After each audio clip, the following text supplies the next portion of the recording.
Beep boop, beep boop, bop, bop, bop. What's going on, people? Welcome back to more esports talk, guys. Pretty crazy news out there. We're going to talk about probably a lot in the future, that being the future of Warzone events, the future of Warzone Esports, and the future of NRG and what they're going to be doing is pretty crazy. This past week, we talked about NRG actually losing a character like Symphony. Rumors, of course, about him going 100 Thieves. That's not guaranteed to happen. He could be going solo dolo. I think he's actually talked about that, or fielding offers from a lot of organizations out there, even potentially in the future could re-sign with a great organization like NRG. They lose Symphony for now, but they gain one of the most winning Warzone event and streamers and content creators out there in a long time, that being a guy like Huskers, who I think people have wanted to be signed for a long time. Guys, there are people out there sending me this before it was even announced by the Huntsman / the NRG content team, so thank you to all of you guys watching. I could not be more excited for a guy like Huskers, a guy who certainly deserves to be signed to an esports organization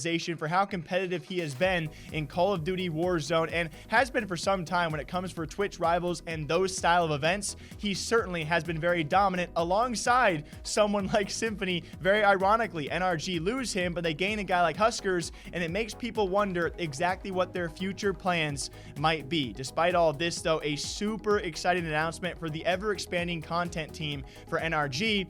People out there wondering, is it NRG Huskers or Huntsman Huskers? Pretty sure it's NRG for now. The Huntsman brand pretty much has to pertain to Call of Duty League only, but I don't know in the future if they're going to bend to Call of Duty, Warzone. That I'm not really sure how those actually work out for now, but actually brought again to a viewer out there by the latest Courage and Nadeshot podcast with FaZe Swagg. It was Nadeshot talking about with Swagg the future of Warzone Esports, and this got me thinking. NRG is doing it right. I think we'll see a lot of organizations jump on this bandwagon. Surprised they have not already. That being the future of Warzone Esports in comparison, this is going to be a great debate in the future to Call of Duty League. We have seen tons of streamers, content creators, and people like Huskers likely making more money competing in Warzone because of all the stuff he can do around it than Call of Duty League pros.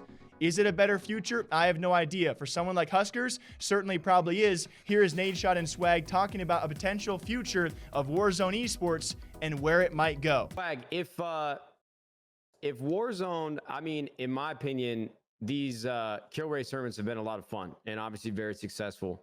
If Activision came to the table next year with a great system to host really big Warzone tournaments, you think you would take it serious?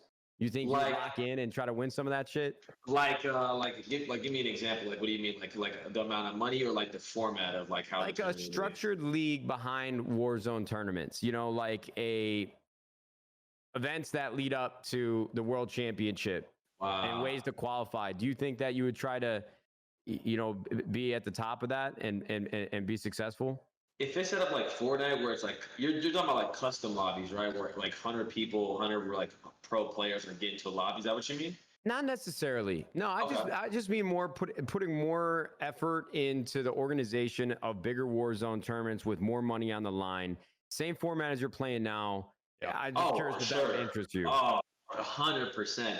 But the point where I would stop is if they would do like custom lobbies, like where it would be like 100 people on like a Fortnite, but in Warzone terms. I personally wouldn't enjoy it, because I think as an entertainment factor, I think kill races are so much more entertaining.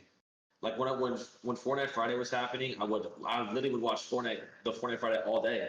But when there's a competitive match with Fortnite, I'm sitting there and it's just like I can't lock into one person because they're switching there's so many different viewpoints to look at with 100 different players. And it's just hard to follow a storyline. That's why I think competitive Call of Duty is so imperative to stay, because like you can follow that storyline. It's a team versus team, and you really find out who's better. Not like where it's like if it's 100 play on a match, maybe you get shot in the back on accident. You know what I mean? So I think it's just. I absolutely agree with you. I completely agree with you. I don't want Warzone to go competitive in that sense ever. And I absolutely love this. If you guys watch me for Call of Duty content, we've already talked about big figures out there like Scump and Censor, who have actually lost out on hundreds of thousands of dollars just from the lack of endorsements and advertisements they could not take, because as a Call of Duty League Pro, you are heavily restricted on what you can actually do with your content, with your streams, and the actual sponsors you can take, because if they conflict with the league, you simply cannot take them. Huskers will not be restricted by that. It's going to be a great signing for his future, but the future of Warzone, man, it could be something great. They could really fill the gap that Fortnite certainly does not fill themselves and has had troubles filling with cheaters and all of the issues with the game. That's a laundry list I don't want to go into right now, but the future could be Warzone, and how Warzone will compete with the main Call of Duty title. It's going to be really cool to see. Until next time, what do you guys think about this? The future of Warzone Esports, the future of NRG, and right now Huskers, a great signing for the esports organization yet again. Until next time, drink that wa, drink that ka. I'll catch you guys back here sometime soon. Take care.